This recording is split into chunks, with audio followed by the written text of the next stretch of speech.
Satchwell back in the Jamaica Premier League, Lynks Cup, lifting a trophy. How does it feel? Is it your first trophy? It's my first senior trophy, not my first trophy overall. But it's a great feeling to know that I've been back having a trophy. You've been away for a few weeks. Tell us a little bit about that journey. Well, I was over there going very well. Was at 2 teams. First team going very well. I was at the second team. In 2 days, the coaches like me and stuff.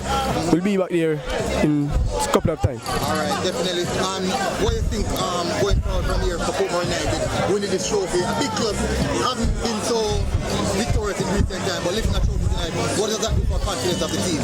Well, it gives everyone confidence. I wish Portmore had this confidence in the Junior Premier League as well. So that's it. All right. Yeah. And congrats on lifting a trophy. And congrats on the child and successful so far. And I'll see you what Very grateful. Thank you. A little bit more about the child and how basically what you're looking forward from here on.